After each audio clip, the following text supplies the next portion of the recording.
वाल्यावी करी शोभन तातडी, चार ते गदडी करी तसे. कासया पाळाळ आणि कांचे देखी, सांगता नवे सुखी साखरेसी. कुंथांच्या ढेकरे न देवेल पुष्टी, रूप दावी कष्टी मळींवरी. तुका म्हणे अरे वाचाळ हो ऐका, अनुभवेवीन नका वाव घेऊ. मित्रांनो, आजचा हा अभंग आपल्या आयुष्यातील एक मोठी चूक दाखवतो. अनुभव नसताना मोठमोठ्या गोष्टी बोलणं.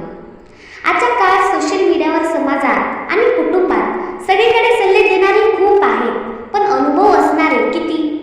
तुकाराम महाराज सांगतात, फक्त बोलून काही होत नाही. अनुभव, आचरण आणि सत्य यालाच किंमत आहे.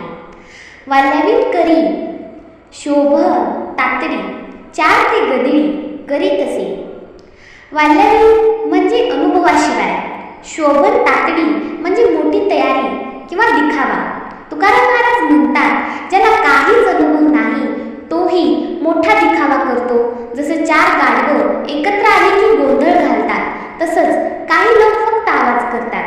आज आपण पाहतो, काही लोक स्वतः कधीच व्यवसाय केला नाही, पण व्यवसायावर भाषण देतात. स्वतःचे जीवन विस्कळीत आहे, पण इतरांना जीवनशैली शिकवतात. स्वतः शांती अनुभवली नाही, पण अध्यात्मक शिकवतात. हा दिखावा आहे. हीच गदडी करीत असे, फक्त आवाज आणि अर्थ. कासया पाळाळ आणि कांचे देखी, सांगता नवे सुखी साखरेसी. तुकाराम महाराज म्हणतात, एखाद्याने साखर खाल्ली आहे तोच तिची गोडी सांगू शकतो.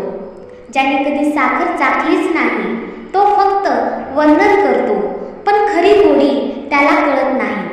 यातून आपल्याला काय शिकायचे? अनुभवल्याशिवाय दिलेला सल्ला हा कोरडा असतो. आज अनेक लोक प्रेरणादायी व्हिडिओ पाहून 2-4 वाक्य पाठ करून स्वतःला गुरु समजतात. पण तुकाराम महाराज सांगतात, साखर का, मगच बोला. पहिल्यांदा स्वतः अनुभव घ्या, स्वतः पडा, उठा, शिका, मग इतरांनाच मार्गदर्शन करा. कुंथांच्या ढेकरे न देवेल पुष्टी, रूप दावी कष्टी मळींवरी. हा अत्यंत सुंदर आणि मार्मिक अर्थ आहे. कुंथ म्हणजे कडू किंवा अपचन झालेलं अन्न. त्यांच्या ढेकरांनी कोणाला पोषण मिळत नाही. म्हणजे काय? जर तुमचं मन नकारात्मक आहे, जर तुमच्या आयुष्यात कटुता आहे, तर तुमच्या शब्दातून कटुता बाहेर येते. फक्त सुंदर कपडे घालून, सुंदर शब्द वापरून खरी शुद्धता येत नाही.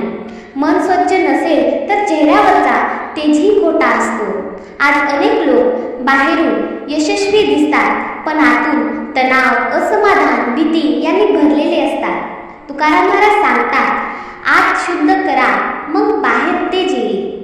तुका म्हणे अरे वाचाळ हो ऐका, अनुभवेवी नका वाव घेऊ. तुकाराम महाराज शेवटी स्पष्ट सांगतात, अरे वाचाळ लोकांनो, अनुभवल्याशिवाय बोलू नका. आज आपण बोलण्यात फार पुढे गेलो आहोत, पण कृतीत मागे आहोत. फिटनेसवर बोलतो, पण व्यायाम करत नाही. शिस्तीवर बोलतो, पण वेळ पाळत नाही. अध्यात्मकावर बोलतो, पण ध्यान करत नाही. हेच वाचाळपण आहे. संत सांगतात, कमी बोला, जास्त करा. सोशल मीडियावर आपण पाहतो, कोणी 30 सेकंदाचा रील बनवतो आणि स्वतःला लाईफ कोच म्हणतो. कोणी 2 पुस्तकं वाचतो आणि तत्वज्ञान शिकवतो, पण खरी परीक्षा येते तेव्हा ते स्वतःच कोसळतात. कारण अनुभव नाही, पायाभरणी नाही. खरा अनुभव कसा मिळतो? अनुभव मिळतो प्रयत्नातून, अपयशातून, संघर्षातून, संयमातून आणि सातत्यातून. जो माणूस पडतो आणि पुन्हा उभा राहतो तोच खरा मार्गदर्शक होऊ शकतो. स्वतःला विचारा, मी जास्त बोललो की जास्त करतो? माझ्या शब्दात अनुभव आहे का? मी इतरांना शिकवतो ते स्वतः पाळतो का? जर उत्तर नाही असेल तर आजपासून बदल करा. आधी करा, मग बोला. अनुभवल्याशिवाय सल्ला देऊ नका. आतून शुद्ध व्हा, दिखावा टाळा, संघर्षाला घाबरू नका. शब्दांपेक्षा कृती मोठी ठेवा. खरा संत आणि खोटा दिखावा. खरा संत कधी स्वतःचं कौतुक करत नाही, तो शांत असतो. त्याच्या डोळ्यात अनुभव असतो. खोटा माणूस मोठ्या आवाजात बोलतो.